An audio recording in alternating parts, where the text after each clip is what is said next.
क्या आप कभी उस क्षण की कल्पना कर सकते हैं जब एक भरी सभा में धर्म मौन हो, नीति मौन हो, बुद्धिजीवी मौन हो और नारी अपमानित हो रही हो? क्या तब भी हम उसे सभ्य समाज कह सकते हैं? महाभारत की सभा में वह क्षण आया जब सारी मर्यादाएं टूटी, सारी सीमाएं लांघ दी गईं और फिर भी हर कोई चुप था। लेकिन एक स्त्री ने तब आवाज उठाई। उस स्त्री का नाम था द्रौपदी। ये कथा किसी युद्ध की नहीं है, ये कहानी किसी विजय या पराजय की भी नहीं है। ये कहानी उस एक क्षण की है जब शब्दों की चुप्पी ने अन्याय को जन्म दिया और उस चुप्पी को तोड़ने का साहस एक नारी ने किया।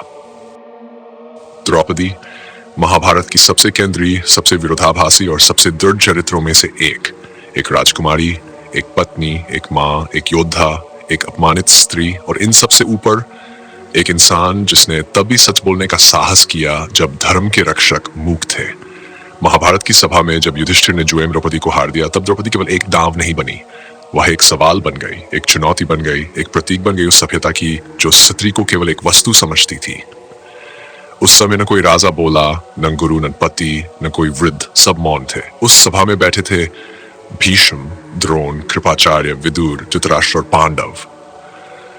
और सबने वह दृश्य देखा जब दुशासन द्रौपदी को बालों से खींचता हुआ लाता है और पूरी सभा के सामने उसे अपमानित करता है, पर कोई कुछ नहीं कहता। क्या ये वही धर्म था जिसकी शिक्षा इन पात्रों ने जीवन भर दी? क्या यही मर्यादा थी जिसकी स्थापना के लिए महाभारत जैसा महासंग्राम लड़ा गया? द्रौपदी उस समय एक साधारण स्त्री नहीं थी।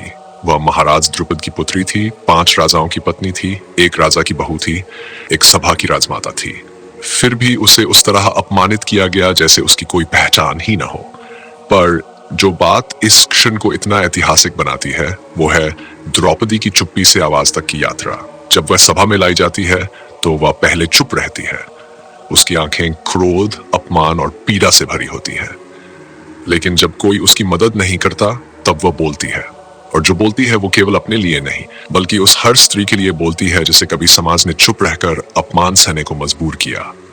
वह पूछती है, धर्मराज, आपने मुझे जुए में कैसे रखा? पहले आप खुद को हार चुके थे, फिर मेरा क्या अधिकार रहा? क्या आप मुझे दांव पर लगा सकते थे? यह प्रश्न केवल युधिष्ठिर के लिए नहीं था, यह उस पूरे समाज के लिए था जिसने स्त्री को पुरुष की संपत्ति मानने की परंपरा बना ली थी। द्रौपदी के इन सवालों से सभा हिलती है। भीष्म जैसे महान विचारक भी उत्तर नहीं दे पाते। वह कहते हैं, यह बहुत गूढ़ प्रश्न है, हम नहीं कह सकते कि यह सही है या गलत। पर सोचिए, क्या एक स्त्री की मर्यादा का प्रश्न इतना जटिल हो सकता है कि धर्म भी मौन हो जाए? द्रौपदी की आवाज उस समय का क्रांतिकारी पल था। जब सब चुप थे, तब उसने न केवल सवाल पूछे बल्कि अपने आन के विरुद्ध खड़ी भी हुई। वह रोई नहीं, गिड़गिड़ाई नहीं, वह लड़ी। और इसीलिए वह सिर्फ एक पात्र नहीं, एक प्रेरणा बन गई।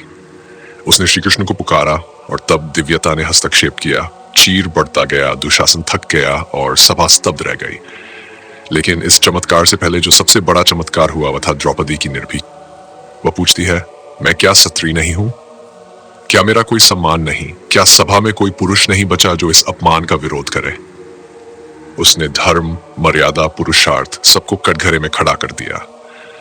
उस सभा में उसकी आवाज गूंजती रही और वह गूंज केवल उस समय नहीं, आज भी समाज के कानों में सुनाई देती है। आज जब हम नारी अस्मिता की बात करते हैं, जब हम अधिकारों की बात करते हैं, जब हम बराबरी की बात करते हैं,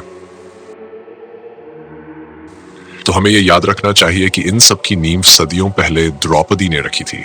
वह केवल युद्ध की कारण नहीं थी, वह युद्ध की चेतना थी। वह केवल अपमान की प्रतीक नहीं थी, वह संघर्ष की मशाल थी। उसने अपने अपमान का बदला मांगा और उस मांग ने महाभारत की नींव रखी। सोचिए, एक नारी जिसने युद्ध नहीं छेड़ा, लेकिन उसका अपमान इतना गहरा था कि पूरा समाज हिल गया।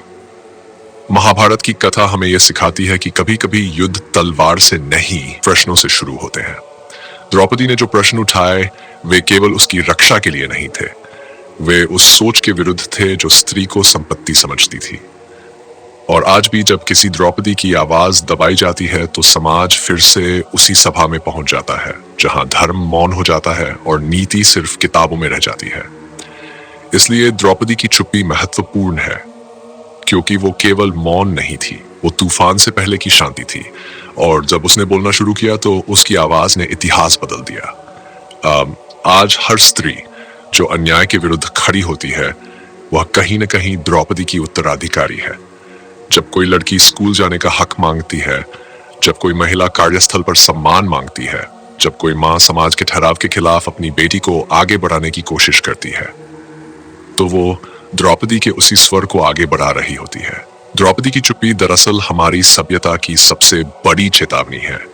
जब धर्म मौन हो जाए तो अन्याय हावी हो जाता है, और जब स्त्री उठ खड़ी हो तो परिवर्तन की लहर चल पड़ती है। अब मैं आपसे पूछता हूं, क्या आप उस सभा में होते तो चुप रहते? क्या आप द्रौपदी की तरह बोलने का साहस रखते? आपके विचार नीचे टिप्पणी में जरूर लिखें।